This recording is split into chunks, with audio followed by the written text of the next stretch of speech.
So I don't think it's any secret this week that JB and I, as our stream's struggling here, it'll eventually work. I think, I hope. Any second now, the stream should straighten out, folks. I promise you. Yeah. There it goes. Look at that. Woo! Okay. So, anyways, there's no secret this week that you and I were not feeling well. Okay. I still don't feel well. And, I'm getting there. Okay. You don't have to, really stretch it like that. But, JB, people always ask the question, do you and I really like each other? Okay. Or is it just a put on this show? And clearly what I'm about to do proves just how much I like you. Because I wouldn't do this for just anybody. No, it's actually better than you think it is, okay? Just hold on. Okay. Many people watch our show and saw your Texas of Trinity moment a couple weeks ago. Texas of Trinity made the playoffs, so congratulations to them. They'll be hosting Drew Cooper. Baylor. Yeah. Well, listen, hold my beer. Drew's my bad, sorry. How bad was I in terms of this weekend and how sleep deprived and sick I was? Watch this one.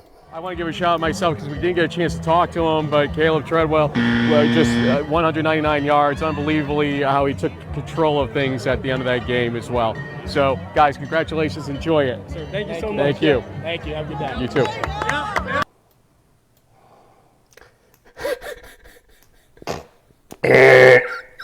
Whoops. Yeah, that made the cutting room floor. By the way, the PA interviews are up. They just came up a little bit ago, so you may want to go watch those. I saw that, yeah. Yeah. Also, to Luke Quigley, no, that's Gabe Quigley, who was number 13. He should have absolutely said to me after the interviews, what a dumbass you are, Frank, because it was a moment. But thanks to Nate McCahill and Gabe Quigley for putting up with me on Saturday and how bad I was. And thanks to Coach Dietz for not completely saying you're a bonehead, Rossi. Because that one was, like I said, it was great being in the game, but I knew I wasn't myself all day long, and that was just a crazy day. So, listen, we've got a great show here. We've got a retiring head coach. We've got a groundbreaker and somebody who's going to break further ground in terms of first for a postseason game. I think you'll want to stay tuned to this one. Folks, you're watching Season 17 of In the Huddle.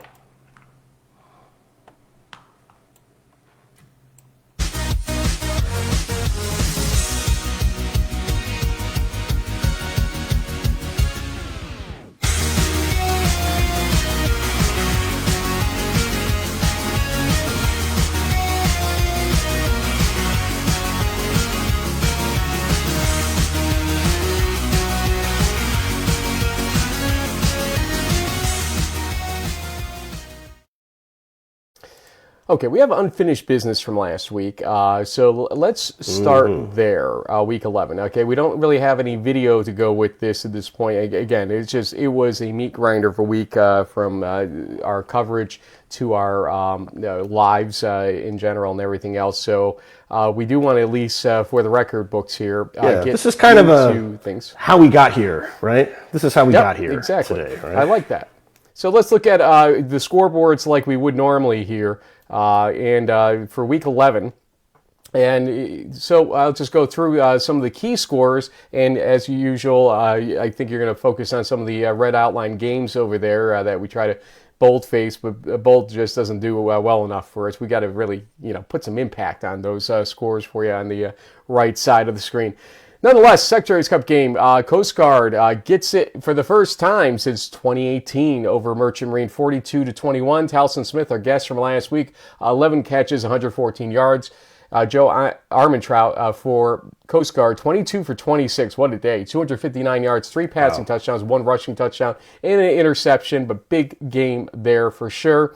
Springfield won the NUMAC over SUNY Maritime 55-20. Stephen Sassi, 19 for 44 day, a little inefficient, 166, 2 passing touchdowns, 2 interceptions. Arsa Shatefan, 25 rushes, 231 yards, 3 rushing touchdowns, and that's Springfield's Pool A bid right there. Alfred State in a back-and-forth game against Anna Maria, 39-37. They win the ECFC. Ryan Russell, 458 total yards for Anna Maria, 4 passing, 1 rushing touchdowns, but 2 interceptions. Justin Horvath for Alfred State, 235 yards passing, 3 passing touchdowns. Great game there. And UMass Dartmouth basically went down to the wire. 47-42 over Plymouth State. Willie Lombard from Plymouth State, 30 rushes, 252, 3 rushing touchdowns. Dante Villasantos, 15 for 24, 172, 2 passing touchdowns. JB, what else you want to feature there? Well, there were a couple of trophy games that went down. Bridgewater State won, I think, the Cranberry Bowl over Mass Maritime, 20-0. We saw UNE win 25-14 in the Lobster Trap game. And that UNE win, I think, really the Huss and loss, affected Springfield's MPI to the extent that they've dropped out of the top 8. It was what I sort of heard on ATM this week. Maybe that wasn't exactly the case. There's obviously more to it than that. But sometimes these little nuances, create these dips. Salve won their last game in a close call, 31-30. So that was a big win for the Seahawks, wrapping up the year. And then Kings finishes off a strong season as the MAC champs. Stevenson was still able to get into the ECAC Bowl, though, at 500, so good for them. And they're one of about a dozen or so bowl games that are going to be kicking off this weekend. We'll talk about more later. Region 2 time. Here we go. The Cortaca Jug game, close game throughout, but Cortland did pull away toward the end, 28-17. Jalen Leonard Osborne, 13 rushes, 117 yards, 1 rushing touchdown. Zach Boyce, 221 total yards, 1 passing, 1 rushing touchdown. And Case Western, Carnegie Mellon, a 37-30 win over Case Western in the Academic Bowl. Aaron Phillips from Case, 382 in total yards, 2 passing, 1 rushing touchdown. Ben Mills for Carnegie Mellon, 255 total yards, 2 rushing touchdowns.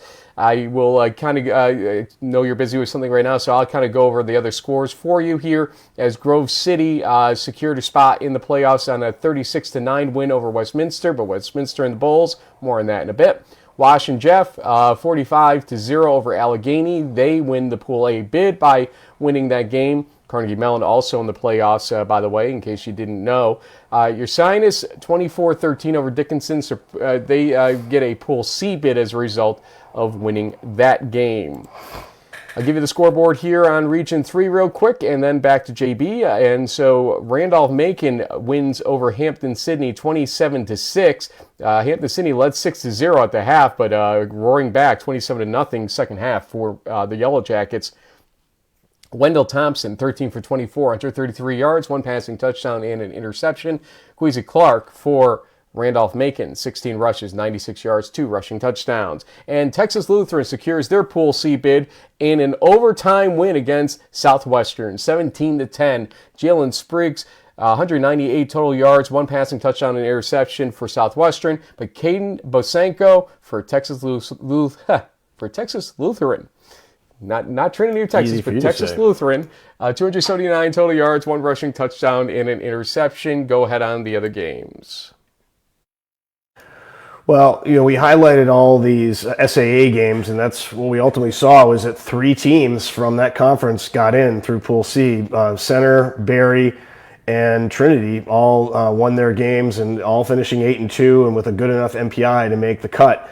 So that added an interesting twist. And then also UMHB with a big win. They got in kind of near the wire. So they'll be playing Trinity in the first round tomorrow. So that'll be a good one too. And I also wanted to highlight LaGrange. I mean, what a season for them. They've won more games than they've had in about a decade or more. So congratulations to them on looks like a 50-29 win over Southern Virginia. Great season for LaGrange.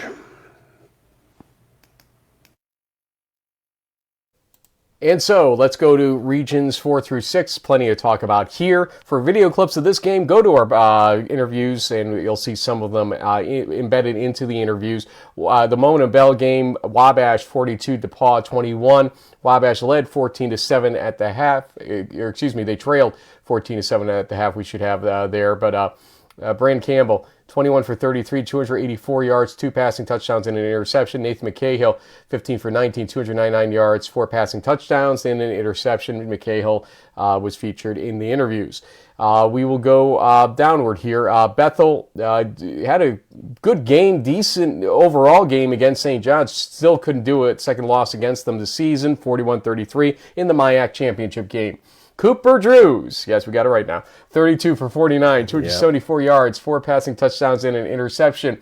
Aaron Severson, 32 for 44, 419 yards, 5 passing touchdowns, and again, they win the MIAC with that win. Oshkosh loses to River Falls 28-14, setting the brackets ablaze. Justice Lovelace, 21 rushes, 77 yards for Oshkosh. Taylor Sussner for River Falls, 23 for 34, 267 yards, 2 passing touchdowns, and an interception. Platteville wins the Pool A bid from the WIAC over Stout, 46-38. Adam Moen, 24 for 35, 302 yards, 1 passing, 3 rushing touchdowns. And Michael Priami, 34 for 41, 336 yards, 5 passing touchdowns, 1 rushing touchdown for Platteville, and an interception as well. But Platteville wins that Pool A bid. Linfield wipes Whitworth off the undefeated charts, 34-7 to win the Northwest Conference in that Pool A bid. Ryan Blair, 24 for 34, 180 yards, 1 passing touchdown and an interception. Blake Eaton, 19 for 26, 229 yards, 1 passing touchdown, 2 interceptions for Linfield. And Linfield wins the Northwest Conference Pool A bid, as I said. And finally, the SCIAC Championship was back and forth, but Pomona Pitzer came away with it over Chapman 37-34. Chapman's Joey Yellen, 17 for 22, 186 yards, 2 passing touchdowns. Wide receiver Quentin Wimmer from Pomona Pitzer, 10 catches, 164 yards, 2 receiving touchdowns, including the game winner. And Pomona Pitzer wins the SCIAC and the Pool A bid. JB, I think we have some more scores to talk about as well in regions 4 through 6.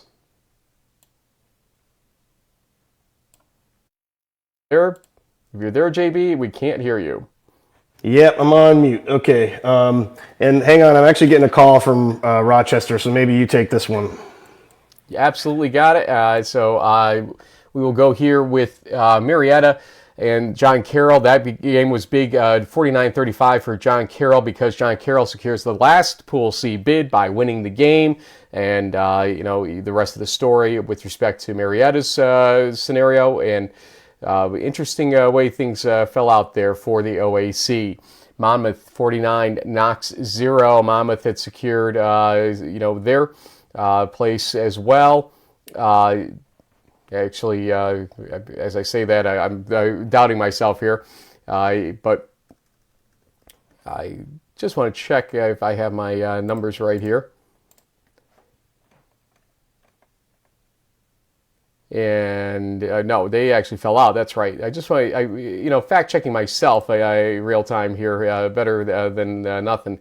St. Norbert 61, Eureka 0. Big game there in terms of that score differential. Hanover 31, I believe that's actually there also because of the bowl implications. Talk more about bowls in a second. Hanover 31, Franklin 27 for bowl implications there as well for the Open Doors Bowl. They'll be facing Wabash there. More on that in a second. And Mount St. Joseph 38, Rose-Hulman 21. Mount St. Joseph wins the HCAC as a result ultimately of that. CJB still kind of looking over for some stuff there. Are you back with me, buddy? No, it's still on the phone. Yep, there. just doing a little juggling here, talking with some folks about how to log into our site here. Sometimes we get the firewall challenges and all that kind of thing. So I think we have an expert who's going to help Coach Voss log in any minute, so we should get going there. That's great. Well, no problem, because we're still going through some other stuff from Week 11 here. With respect to the pick scoreboard, then we'll go over to the rest. You got 2 more on me, so you're up 7, but we'll be picking several games today, all the bowls and all the games in the playoffs very quickly, so get ready for that, because there will be some carnage possibly for both of us on that attempt. But JB, you want to talk about your MVPs real quick? Yeah, absolutely. So, I mean, the WIAC, WEAC, whatever you want to call it, was, hotly contested all season. And, when it came down to it, this guy, Michael Priami, just made some amazing plays and helped his team, clinch this crazy conference championship. I mean, they didn't get the best draw into the tournament, to be honest. But what a season for Platteville. A team that for a while there was kind of an Isthmus Bowl contender for the most part. For them to kind of make that jump and get into the playoffs is a big deal for them. On the other side, I couldn't really just pick one. So I had to go with the Coast Guard Bears. They forced like 3 or 4 turnovers in the Secretary's Cup game. Really made a big difference. I mean, obviously Armand Trout's 22 of 26 game was pretty amazing too from an offensive perspective, but really it was the Bears defense that kind of flummoxed the Mariners rushing attack, and they really held them to one of the lower yardage totals that they've had in a while. So, and then finally, not every football team, and Oberlin is interesting because if you look at their roster, I think they have like 45 guys. I mean, they may or may not be able to field a team next year depending on the size of their incoming freshman class. They had not won a game all season, but Justin Day kicked a couple of field goals, including the game winner, to give them their 1 win of the year. So that to me sort of stood out as something like, hey, what an MVP. And, here's a guy who knows something about game-winning kicks and close games and all that kind of stuff. It's Coach Voss. How you doing? Good. How are you? We're doing well, Coach. Well, we wanted to get you on. Yeah, we wanted to get you on because I know they were struggling to get you together there with the video, but we got you. We want to make sure we maximize our time with you. And congratulations on your career, Coach. You announced this week your retirement. I want to show you something, though. Last time you were on our show back, I think in 2019 it was, we had a conversation, and I let out of the gate with, at what point do you retire? And here's your answer to us, and let's look back at it, and then we'll talk about what your answer was. Paul Vosburgh in his 29th season. I don't know how it's possible, Coach. You look great for a 29-year head coach. Well, thanks. It's been a long time, but it's been fun. That's one thing. Let's start this way, I guess.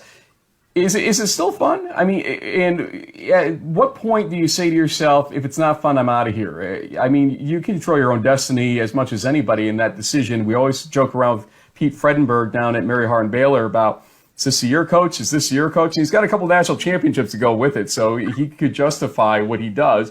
But he always comes back and actually looks rejuvenated every September when I see him. For you, you look great.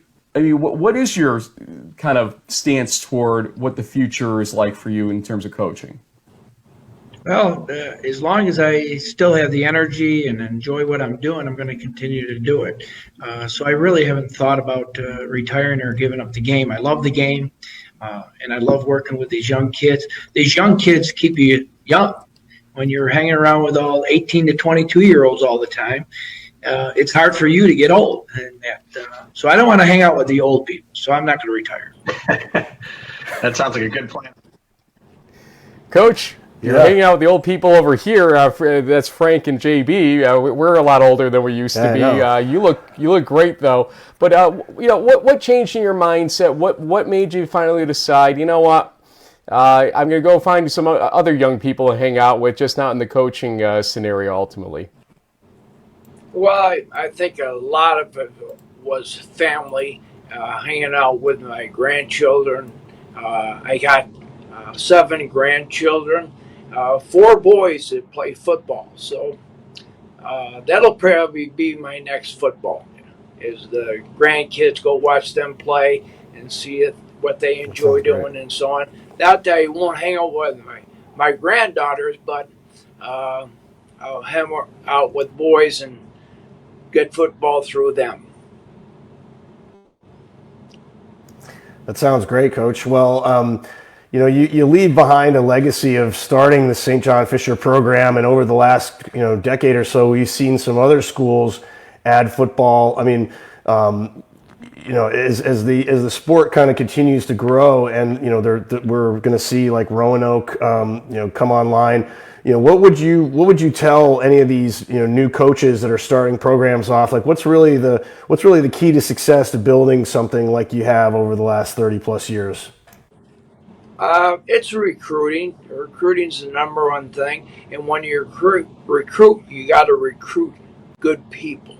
You recruit good people, you got a chance to win and be successful. So it's all about recruiting, and you don't just recruit a kid because he is a good football player. He needs to be a good person too. Then you got a chance to have a good team. I know you focus on that character part of it immensely, Coach, over the years. And one of the things I remember about you most, it's not just about the character issues, but it's about the level of competition you would volunteer your team to play.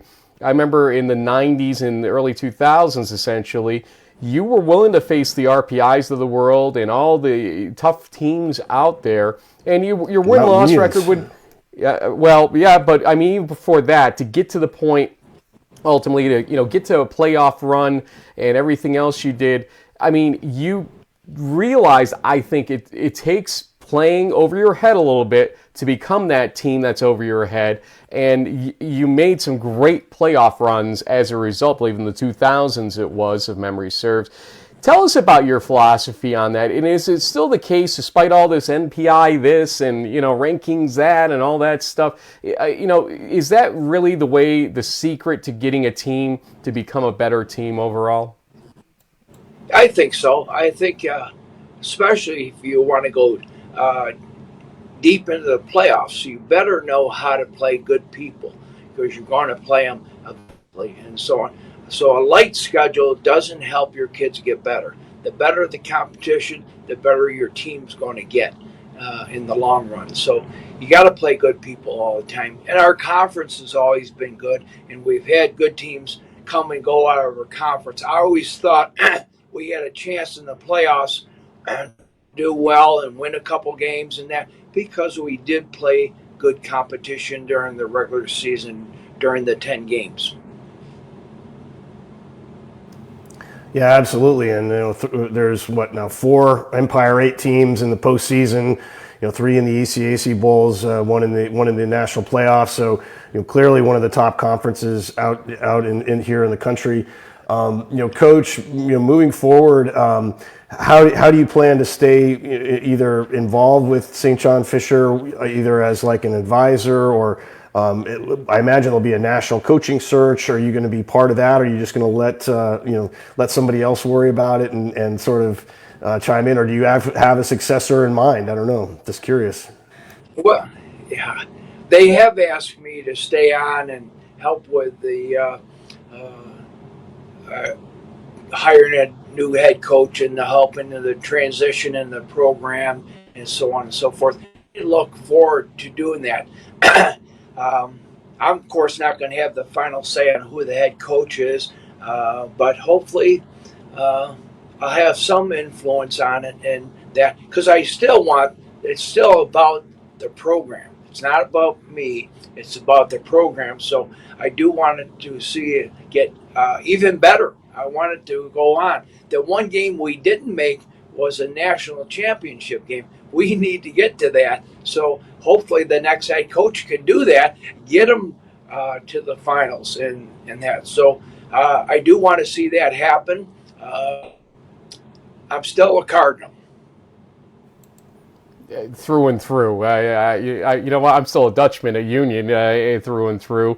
We had our run-ins throughout time. Mark Robinson ran right through us at a certain point back in the mid-2000s. I remember that guy. Well. Oof. Yeah, and then he ended up calling a football game with me later, a playoff game at Mount Union at some point. Or actually, was it at Mount Union? It was somewhere. we called the game together after watching him just running Robbie, I think was his nickname back when. But one of your great players, one of many out there. You talk about making young men into good parents, good fathers, good men generally in their community and everything else. I know that's part of your mantra, as you alluded to earlier. Who are some of the folks that you look at these days? You look back at them, and I'm not asking you to pick favorite children per se here, but what are some of your memories of some of your players that have gone on to do other things along the way? Tell us some of your pride stories with respect to what has come out of the system at St. John Fisher. Well, there's even kids quite a few years ago. One of our kids got accidentally burned in a fire type situation during the summer, and he had severe burns all over. Well, the doctor that took care of him was a head burn doctor at the University of Rochester Hospital, and he's a former DB of ours. So that's kind of neat. He's in there, and he's treating the kid and tell the young man, yeah, I played at Fisher. I'm a former Cardinal myself. So that's always good to see somebody like that. One of the Secret Service men is one of our former players, offensive tackle, and that. So he's worked in that. So it's good to see those guys in all types of fields. There are some really outstanding teachers that we've had, superintendents of schools, stuff like that. So it's all about after they graduate and how they continue to grow, not as football players, now in other ways. So it's always good to see those guys and see how successful they really are, not just on the field, but off the field now.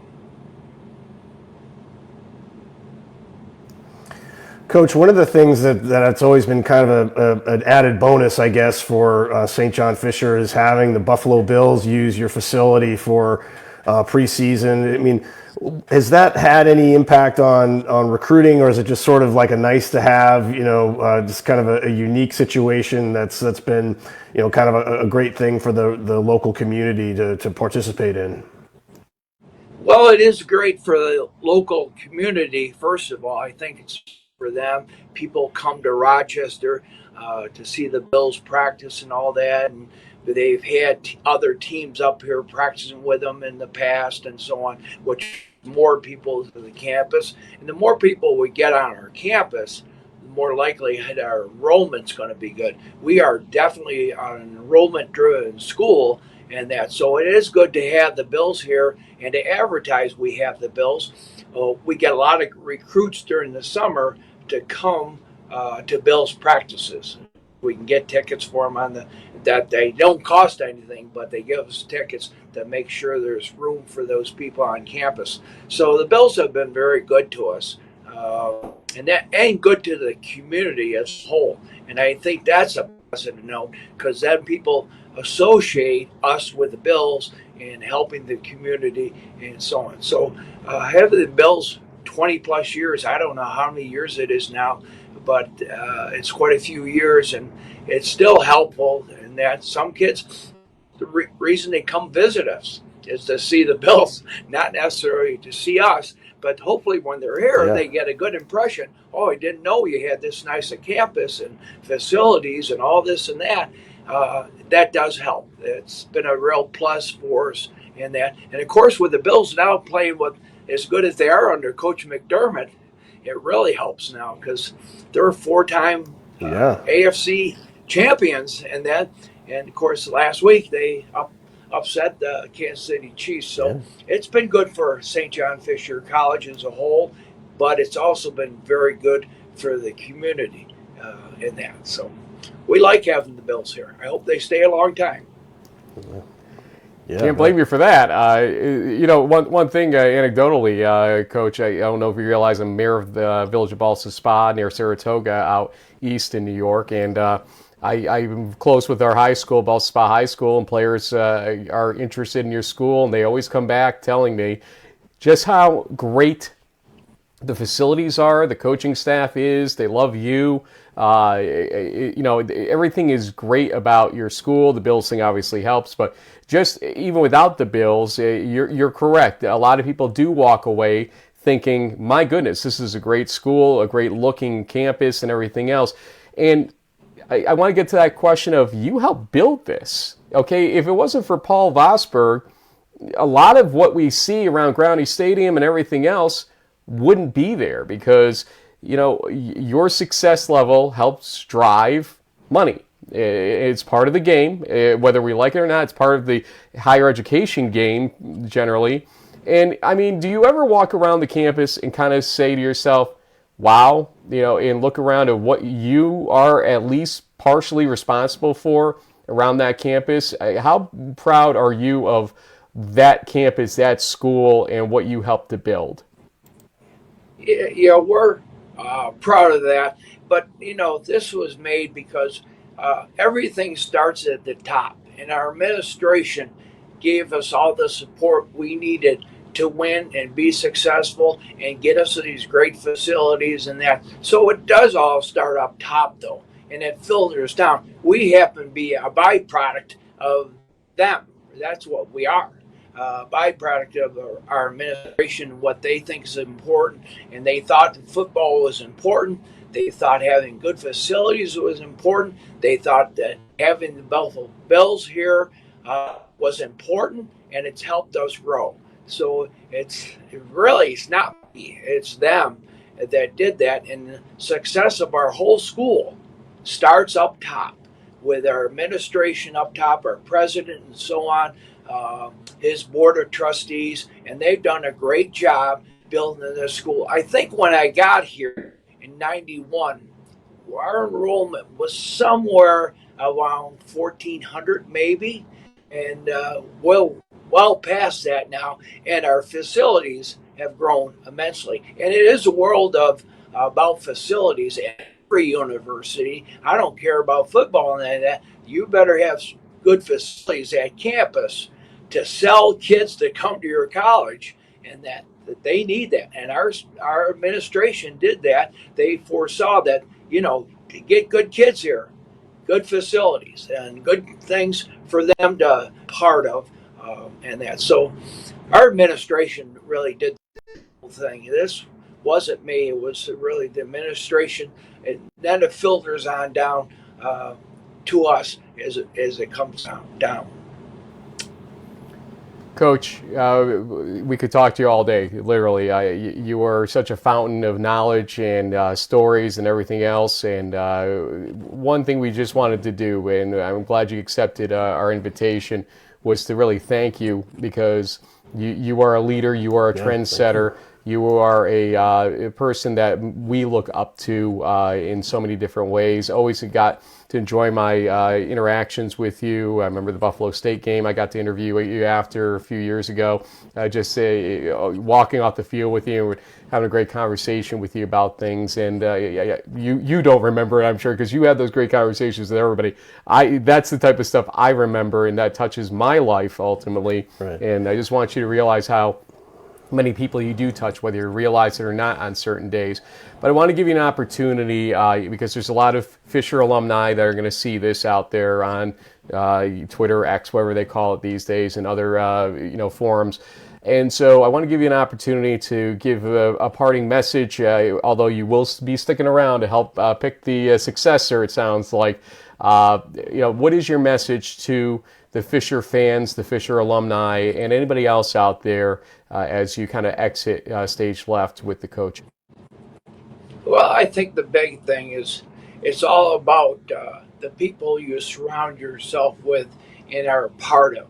You're a part of good people, surround yourself with good people, and saying things like that. That helps have success in whatever you're doing. And that, so it's still all about people and the relationships you build with people and the people you build them with. I really believe that. We never make it alone. It's a team effort. That's why football is such a great sport. It is a big sport that takes a lot of people to have success. It's not one or two guys. It's a lot of guys. It's a lot of people. It's your boosters. It's everybody. So the more you surround yourself with good people, and that the better you're going to be, the more successful, the happier life you're going to have. It is about your life and so on. So I think it's all about people and getting around good people and surrounding yourself with good people. You are indeed one of those good people, and so anybody that's coming into your presence is better for it. Yeah, exactly. 100% why we do this show. But to get to meet guys like you and to spend time with a guy like you, and the players that follow in your footsteps essentially is part and parcel of why we go out there and do this every week. And Coach, whenever you want to come on and give us some, thoughts or impressions of the world of football or anything else, come on back on. Don't you worry. I don't care if you're retired status or not at that point. You have a universal invitation. Keep doing what you're doing and enjoy the family for sure. Happiest of holidays to everybody in your clan, and best of luck on the retirement thing. I appreciate that. Thank you much. Thank you, sir. Thanks, Coach. We'll talk soon. Thank you. Paul Vosburgh. I mean, come on. That's just quality. It's funny. I'm actually remembering that in the fall of '92, the first time I ever put on a Hobart Statesman uniform was at St. John Fisher for a JV game. And this was on a practice field, kind of out in the. This was before ground, like all the other stuff that they had built, and I think I batted down a couple passes, but really the thing that stands out to me about that game more than anything was at one point I came off the field and I heard from the sideline, "Hey, 36," and I turned around and my dad was there, and he had driven all the way from Cazenovia, where he was playing in a golf tournament, to show up and surprise me to watch me play my first game as a college football player. And so I'll always have a soft spot in my heart for St. John Fisher. I mean, I didn't always like playing St. John Fisher, and the Hobart-St. John Fisher rivalry was pretty heated there for a while. Probably still is. They're chippy games, but I'll always have a soft spot for St. John Fisher because of that memory. It was really special. Yeah, you have Coach Vosburgh smiling in the background. He stuck around to hear that story. And and you know what? Another one. And you know what else happened in that game, Frank? And this is actually pretty embarrassing. As a typical freshman, I went too high on a tackle, and the St. John Fisher running back lowered his helmet. You know how like your mask is like this on a face mask? He hit me so hard that my mask was like this. It like actually it twisted the iron open. And so I played the rest of the game. Yeah, it like pushed it down, And so I mean, fortunately, I didn't really feel, I wasn't hurt, I wasn't concussed or anything. But I remember taking my helmet off and like, oh crap, that doesn't look good. And so I had to get a new face mask after that game because of that bad tackle. Oh, go low. Yes, go low, please. Good memories for sure. Again, thanks to Coach Vosburgh for joining us, and he was getting some great laughs at that story as well. So glad we could give him a little bit of lightness in his day. Yeah. You know what? I hope they do listen to him in terms of who they pick. I think a lot of these teams go for the youngest, shiniest object out there, and some succeed in that fact. But you got to get somebody that I think some of the older generation looks at and says that person has the characteristics necessary to make these young men into the fathers, the professionals, and everything else out there, and the strong people to represent our program down the line, not just in the 4 years we're here or they're there, but beyond. And that's what he was all about. So that's why we wanted to have him on here, and whenever he wants to come back, come on back. JB, we've got some playoff games to talk about, etc. I'm going to give you a chance to help us run through these. These are the playoff games, and then we'll get the bowl games after that. Playoffs. Here we go. Playoffs. Okay. Yeah, so we've got the first four kicking off at noon. The ECFC champs, Alfred State, against the CNE champs, Endicott Gulls. We got your Sinus in as a Pool C playing the MAC Champs Kings, Pennsylvania game right there. We got Mount St. Joe's from the Heartland taking on John Carroll, the last team in, basically what we found out last Friday night. So we had a good conversation with Coach Behrman, a couple of days ago, and I know the Blue Streaks are looking forward to that one.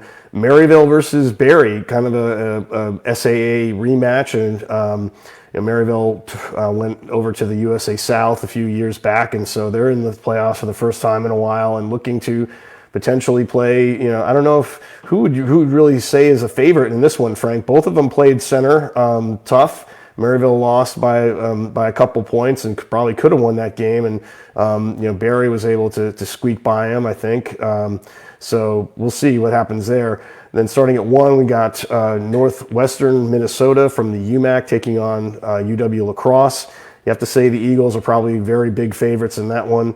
Co versus Bethel, which was interesting in that initially the game was at Co, and then it got flipped to Bethel in Minnesota. So a lot of talk around these Royals as being a team that could make it to the quarterfinals. We'll see. The Co-Hawks are not an easy draw, so that will be an interesting one to see if Cooper Drews, I finally get that name right, and company can make a run here. And then deep in the heart of Texas, we got UMHB versus Trinity in San Antonio. This game, I'm having a hard time figuring out who I like in this one, because is this the UMHB team that blew out Whitewater? Is Trinity going to be the team that knocks down the Crew? We'll see. Pomona Pitzer Whitworth at 3:00 is up in the Northwest, is one of the later kickoffs of the day. The SCIAC champs playing Whitworth, who just came up a little short against Winfield, and they got in as a Pool C bid. So a lot of exciting games there. Looks like you and I both like UMHB at Trinity. You threw in your Sinus at Kings. And then, bonus coverage.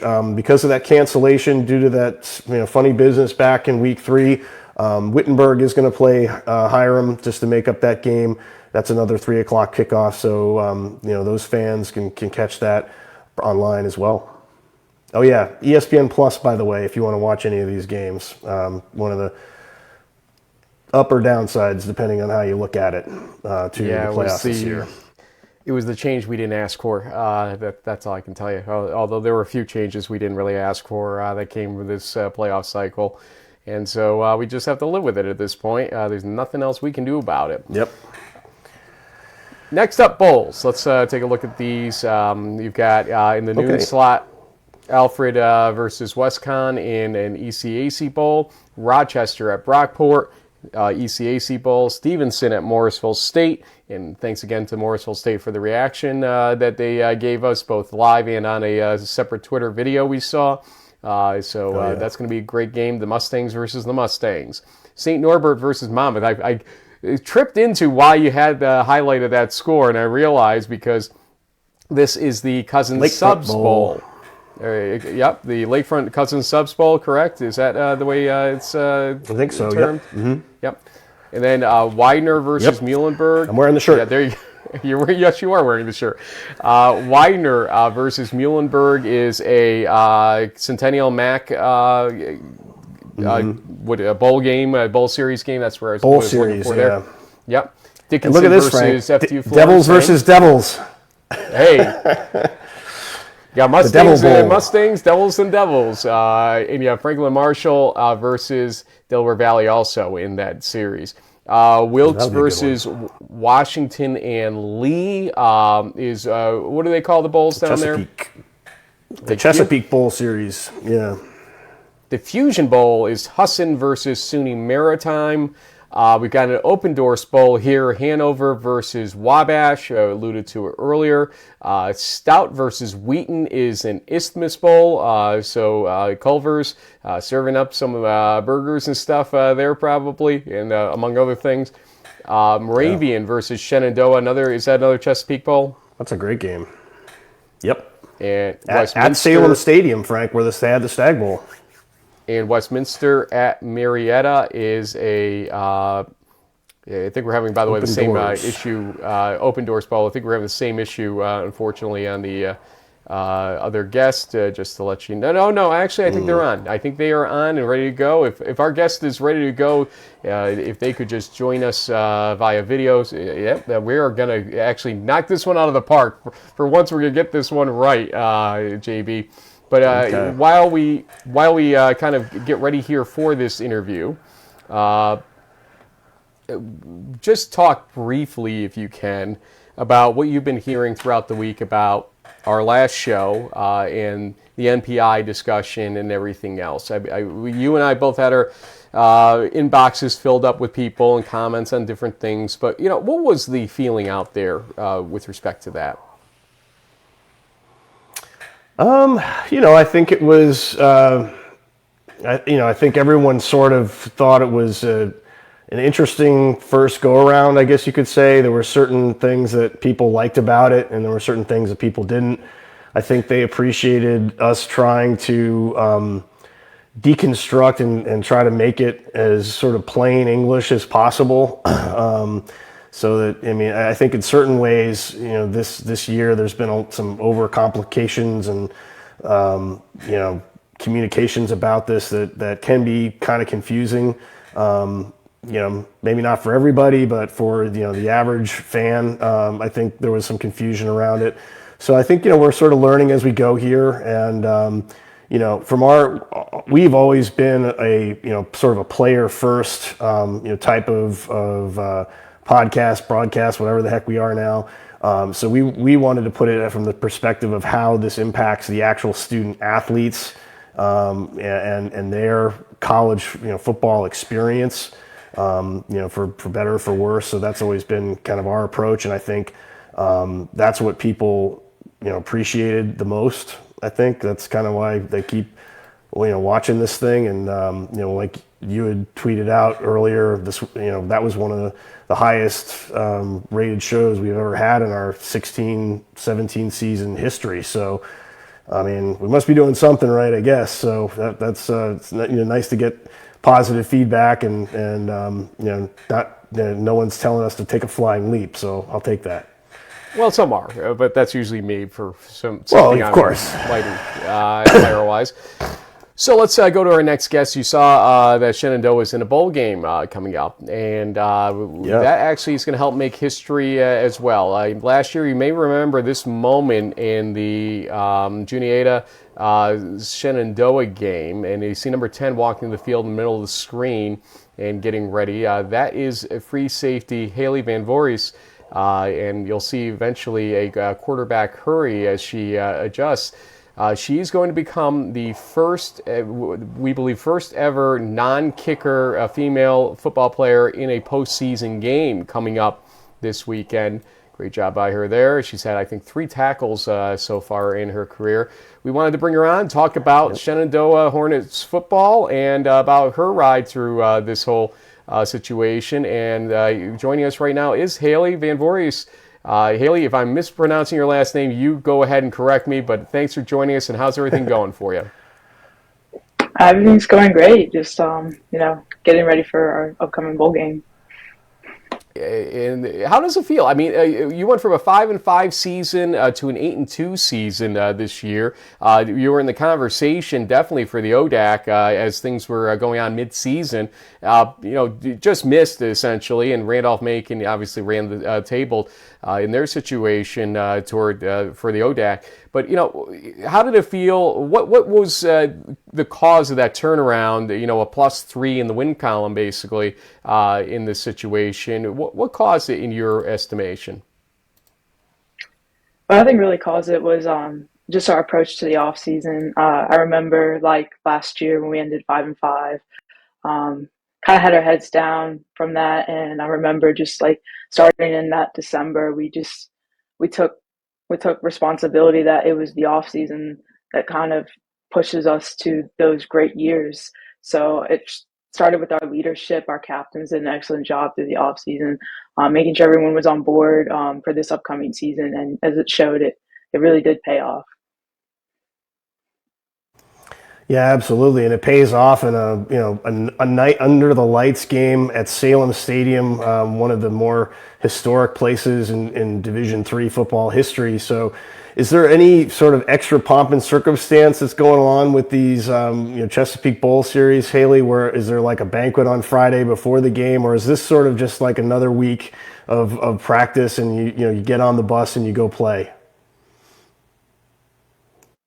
I mean, it's just another week of football, and I think like we all are extremely grateful that we're one of the few teams still playing, and so we just approach this week like any other week. We're gonna get there, we're gonna do a walkthrough, and we're gonna get right to our game. Haley, you were on the Today Show last year, if memory serves. You were on a lot of different media outlets, about the idea that things changed with respect to you coming in and doing what you did. And for those that don't know your story, why did you want to do this in a male-dominated sport? Yes, we've seen a couple of female kickers here or there, but you wanted to actually go out, make the tackles, and be a part of a defense in that scenario and everything else. So why did you want to do this in the first place? What drove you to this and your interest in football and everything else? That's a really good question. I couldn't tell you why, but it's just football has always been that game for me, like from the start, from when I was little. And like right now, it's just kind of like, making little me proud because, I put in a lot of work, and just to see myself come this far is, amazing. And, it's just a great sport, honestly, and just something that I love doing. And it is in a male dominated space, but, that's just how I've always grown up playing. So, you know, it's just another opportunity. Yeah, absolutely. And kind of going back a little bit here, Haley, I see you're from a town called the Plains, Virginia, and I looked it up, and apparently it has a population of about 240 people back in like 2020. So it's pretty small town. I mean, I know that you played football before you went to Shenandoah, but tell us a little bit about your journey as you kind of grew up and in the area, and then decided to go to Shenandoah, and how all that panned out for you. Yeah, definitely. I'm a small town, so I grew up in a small town. I played 1 year at Kettle Run High School, which is in Fauquier, before transferring over to a private school down in southern Norfolk type area, then I went from JV at Kettle Run to varsity at my next 3 years at Christchurch, and that's where I really saw my potential in football. Um, Great coaching staff. I mean, it was just, you know, it was amazing. And that's how I grew and decided I wanted to play at a next level. We know Coach Yoder, specifically JB knows him pretty well with the Hobart connection and everything else. Back. And yeah, way back in the day. But he took some interesting, licks from folks that were wondering what he was thinking in this situation. Clearly, this was not normal in the whole realm of football. Not that it shouldn't be, but it was just a fact that it was a risk in some people's minds to take you on and let you be out in that field. What was your relationship like with him, and what do you think kind of motivated him to say, you know what, we're going to do this, no problem. I like what I see out there. What is your relationship with Coach Yoder in the first place? He actually was not. While he made the decision to ultimately to have me on the team, he wasn't originally who brought me in. It started with Coach Mitch, who's no longer here, who's a position coach for the DBs, and then Coach Brock, who was the defensive coordinator at the time. They kind of saw me at a combine, brought me to the table to him, and basically he was okay with the decision. Definitely, I don't think it had to have been an easy one, but ultimately, like, it was one of those things you just had to take your chance and I'm extremely grateful because a lot of people might look at a female and be like, No, no, because just from stereotypes, they might be like too soft to play football, but um, obviously that's not the case, and I'm extremely grateful that I've been able to develop this relationship with my coaches and Coach Yoder, and yeah. Yeah, looking back, Haley, I mean, this is a pretty amazing accomplishment. There's such a small amount of people who can play college football at any level coming from high school, and then when you factor in that every year there's probably, I don't know, maybe 30 to 40 freshman players per team, and there's 240 teams in Division III that just don't come back for whatever reason, either injury or they just realize that college football isn't what they thought it would be, and you've hung in there this whole time. You've gone to all the practices. You've been part of this team for 4 years. You're senior. This is your last game, so I imagine there's a special place for that. But what kept you continuing to stay focused, and was it just the love of the game, or is there something? I don't think you don't seem like someone who has something to prove, even though you have proved a lot to a lot of people. But what was it that kind of kept you going here? And now, the night before your final college game, looking back, what was it? The big thing was like every time, obviously I didn't even step on the field till my junior year. Most people in my position would obviously they wouldn't stick around that long.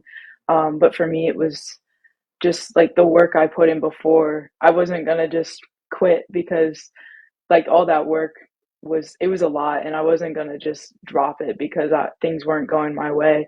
And I just had this hope that my time was coming, and I just stay patient through it. D3 is more of like a process. It's more about having people develop, and you see that with other guys. So I mean, just coming into the freshman and taking in everything and learning, and just every year getting better and seeing my progression was what kind of kept me, is just seeing myself get better and knowing that I still don't even think, just because I have so much to prove, especially as a female, I still think I have so much more to prove. So it's just that mindset that's kind of kept me going. Well, awesome. Listen, that was my next question to a certain degree about what's next, because honestly, I've seen some of the media, junket that you had to go through last year and whatnot, and you've handled it with real maturity. And to do what you had done in terms of being the vanguard you are in the game, it would take somebody with an extreme amount of maturity to be able to get through this process, I believe, truly, and you show that. You show that in this interview and everywhere else. So I've got to assume that people out there with jobs to offer, or additional schooling, if that was the direction you want to go in, are kind of drawn to you. So with the world at your fingertips at this point, what is next for you, Haley? I mean, I want to continue playing football wherever that may take me. That's kind of like what my eyes, I'm looking at going down the road. That's really it. Is I feel like I'm not done yet. That's great. That sounds great. Well, I know that there are some other professional leagues and other opportunities out there. I know you obviously, it looks like you're a business major, so there's that opportunity eventually for you. Well, we really have appreciated the opportunity to chat with you. And I guess before we let you go, real quick, let's actually talk about this game. Moravian brings a pretty potent offense to bear. Without giving away sort of the company's secrets, so to speak. What can we expect from the Hornets? Sort of defense, and what sort of a game plan do you have in place to handle this Greyhound offense? I mean, we approach them like any other team, just going out and playing our best game. Obviously, we've already have 12 weeks under our belt, 10 games, so we know what works for us. We know what doesn't. We're just going to come out and be ready for anything they may give, because anything can change, anything can happen. But we just attacking this week like any other. Haley, just like with Coach Vosburgh earlier, we could go on and on with you and talk football and life and everything else. Really appreciate your time, but we do want to give you the opportunity as a student-athlete guest for any shout-outs to family, friends, teammates, etc., anybody you want. Haley Van Voorhis, the floor is yours. I mean, if I'm going to have to shout out anybody, it's got to be my family. They're my ride or dies. They've taken me so far. I wouldn't be here without them. And just, the coaching staff, Coach Yoder, Coach Oliver, Coach Brock, just believing in me, being the best coaches, helping me develop, and obviously my team being so supportive and never questioning the idea of having, a female on their team. So just extremely grateful. Keep doing it. Absolutely. Keep doing what you're doing. Yeah, not just in football, but in every aspect of life. Be a vanguard. Be somebody that's going to be out in front at all times. With your maturity, you are somebody that can be a leader in so many different ways, I can tell. And so don't stop just with football. Do it with everything in life. Haley, been a pleasure. And you know what? We're going to be watching that game with a lot of interest, and then watching to see what's next for you with a lot of interest as well. Yep. All right. Thank you guys so much. Pleasure to be on here. Thank you. Haley Van Voorhis joining us there from Shenandoah. Boy, quality guest. JB, you knocked it out of the park one more time here. Good job by you. Yeah, we didn't have a playoff guest on, but you know what? Next week we can focus a lot more directly on that with the 16 games and no bowl games. Having Haley on and talking bowls is a big part of this now. Yeah, and we probably should have had Haley on a lot sooner than the day before her last game. What she's accomplished, and and it's just it's such a great story. Myself as a girl dad and all. I mean, I can only imagine how proud her family is of the effort and the time that she's put in and the dedication. Just says a lot about the kind of person that she is, and the fact that she's doing it. With all these guys, and probably a lot of people asking her all the time, "What are you, crazy? You're going to get hurt." But she's definitely a like you said, a vanguard. I love that term. And so we were overdue to have her on. And I want to shout out Haley's mom. She's been a fan of the show from day one since Haley enrolled at Shenandoah. And I always love the fact that she's always putting stuff out on social media that's very pro women in the NFL coaching ranks and all these other stuff. So I can see, with an example like that, why Haley is the kind of young woman that she is. So overdue to have her on, and I was glad we were able to make that happen. JB, we're throwing the clock out for this. We're throwing away the music in the background. We're just going to go down the list, back and forth scores, okay, for both sheets that we have here. So here we go. Get ready to go. We're going to move fast, so you may want to just get these recorded later on in terms of, you're going to do it anyway. Okay, let's go. We're going to start with Alfred State versus Endicott. Actually, I should go to my sheet here of scores because I have to do this for quick hits, so I guess I should be consistent, right? Okay, so I've got 47-17 Endicott over Alfred State. Yeah, I think Alfred State will give them maybe a little better run for their money, but Merengue and the Gulls are a top team for a reason, so I think they pull away late and win it 35-21. Ursinus versus Kings. You go. I think the Bears are going to run away with this one. Their offense is just a little too potent, so I'll take them to win 49-21. Yeah, they should be hosting this game. I don't care what anybody says. But Ursinus wins. Who's Jalen Bradford, the QB phenom from the Muhlenberg game back when. I have to, think about every name I mention now and making sure I have it correct because of what you saw in the cold open. Yeah. 37-24, Ursinus wins the game. Next up, Mount St. Joseph versus John Carroll. I have John Carroll overall dominating this game, 37-21. They'll win.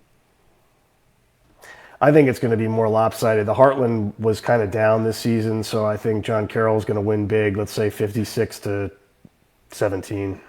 I get it. I just feel like Mount St. Joseph may have they have a little bit of history of being able to play in games, over their head decently. So that's why I give them a little benefit, but not to win the game. Maryville versus Barry. You go. This is one of the two games in the playoffs that I'm really struggling on. They have a common opponent, which was close either way. Barry is the home team. I'm going to give them maybe the slight edge, but I wouldn't be surprised if Maryville won this game. So I guess I'll go with the Vikings, but I think it's going to be like a 21-17 game.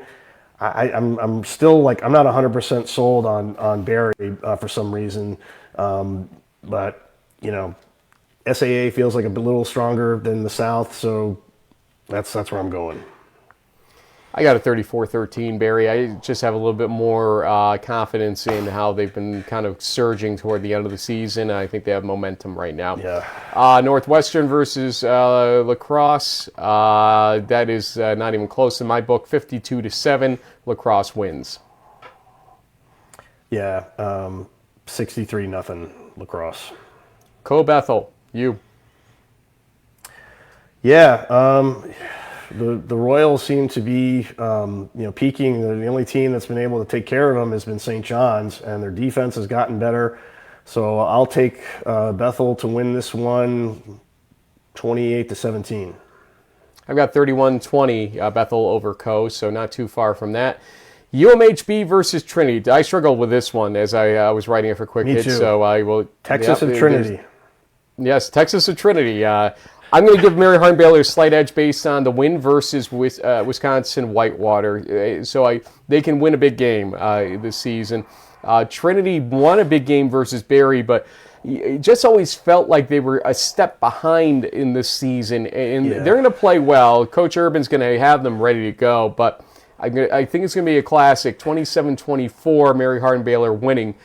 With our relationship with the Horn family and Raider Horn and all that, and Tucker, obviously, I'd be thrilled for them on a personal level to see that happen for Trinity. But tough game. Again, for how many years straight are we looking at this situation, it feels like? Go ahead. Yeah. Yeah, and I was going back and forth on this one, too. I mean, but it does feel like, with just with the rough season that they've had, this is a game that they kind of need to win to keep some positive momentum going here. So I think the Crusaders will hang on and win this one, say 31-21. Finally, Pomona Pitzer at Whitworth. Go ahead. Yeah, I think the Pirates will turn things around. The Sage Hens are good, but I think the Northwest Conference is just a step above. So I'll take the Bucks, say 24-10. I have a 30-7 Whitworth winning that one. So I think we were almost across the board matching. Is that right? Identical. Yep. No, okay, so this is where things will change. There. Chalk. We got to be a little quicker on this one. So just scores at this point, and maybe a brief half a sentence type scenario. So here we go. Alfred versus Westcon. I'll start.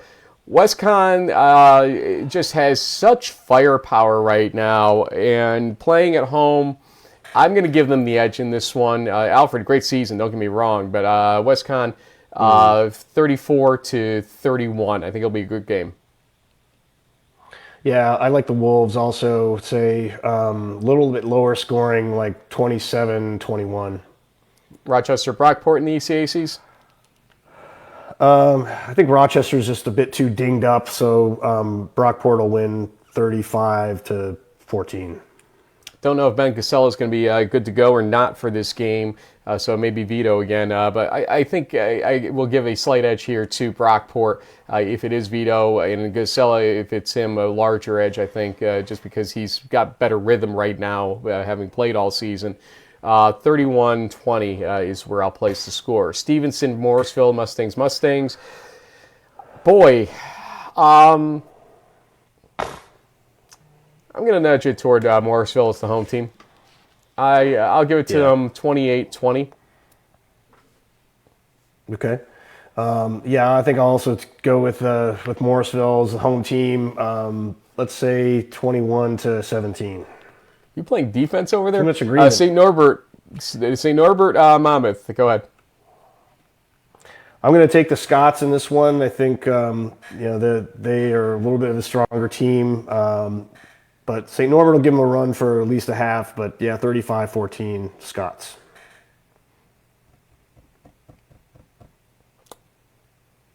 I'm gonna pick Norbert.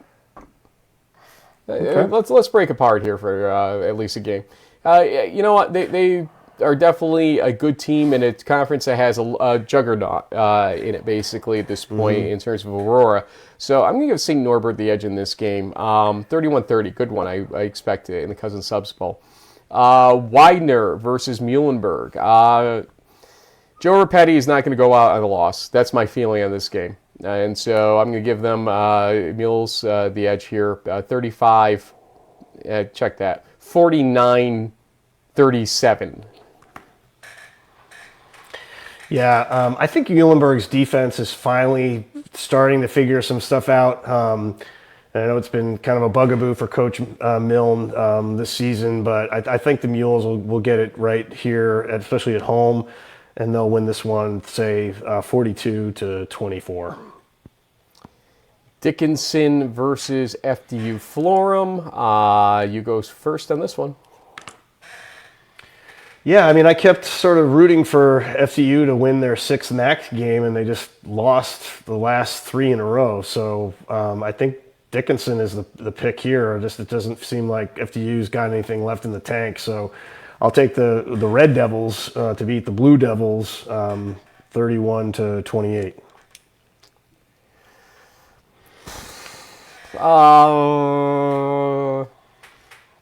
You know what? I'm going FDU.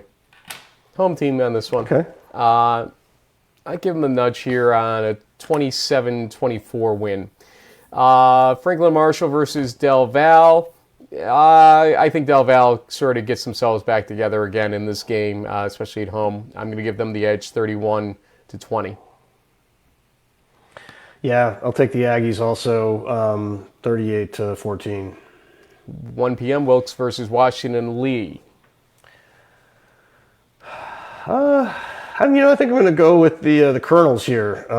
They finished the regular season pretty strong in the Landmark, beat Moravian in the final game. So I'll take Wilkes 38-21. I'm going to Washington Lee on this one. I will go, and this is in Salem Stadium also, correct? So kind of more of a home field for Washington Lee. Yep. 24-17, lower scoring game. Husson versus SUNY Maritime.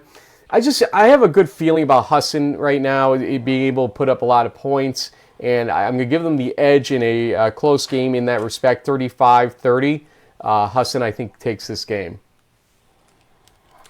I'm going to go with the Privateers at home. They're in Throg's Neck, right on the water. Could be a little chilly too. We'll see what happens if there's any snow or anything, but probably not that close to Manhattan. I know we saw some in Ohio and probably some upstate. It's coming soon, but I'll take the Privateers 28-17. Hanover versus Wabash in the Open Doors. Little Giants 49-35. Little Giants 42-21. Stout, Wheaton. Good game. I'm going to give it to Stout. I think Stout is having a groundswell season here, and I'm curious to see what it turns into next year. But first things first, after that letdown against Platteville, it was within their reach with a 1 point toward the end of that game. I'm going to give Stout this slight edge in this one, 31-30. Yeah, I think, I just think, the way the WEAC has been this year, it's so competitive. Wheaton's got a strong team, but it's a neutral site game, basically. So, I think a cool foot Luke field goal for the win, 34-31 probably is how this one's going to shake out. Moravian versus Shenandoah at 5:30 in Salem Stadium. Moravian has had a great season, and they've been a tough out. I mean, they gave Susquehanna a good run for their money, and Hobart too. But I feel like Shenandoah playing in Salem, this is a little bit of more of a home game for them. And hey, we just had Haley on, so I can't pick against her. I'll take the Hornets to win this one. It'll be a high-scoring game, but let's say they outlast them 35-31. Yeah, I'm with you on this one. And then when I go do Landmark Media Day, if I am asked again next year, I'm going to hear all about this. So here we go. Shenandoah wins 28-24. Marietta hosting, the home team versus Westminster. So, and this is, by the way, the other Open Doors Bowl, so in case you're wondering. Boy, I'm going to go Marietta. I just think they have the offensive firepower to get past that good Westminster defense. I don't think it's going to be extremely huge scoring, but I think it's going to be enough, 27-17. Yeah, I mean, I'm a little, once bitten, twice shy here because I picked Marietta the last 2 weeks and they've lost. So, but they are ranked number 22 in the country. Westminster's, I guess technically like a fourth place team in the pack or something like that. So, I don't know. I will take Marietta reluctantly, hoping the third time is a charm, 35-28.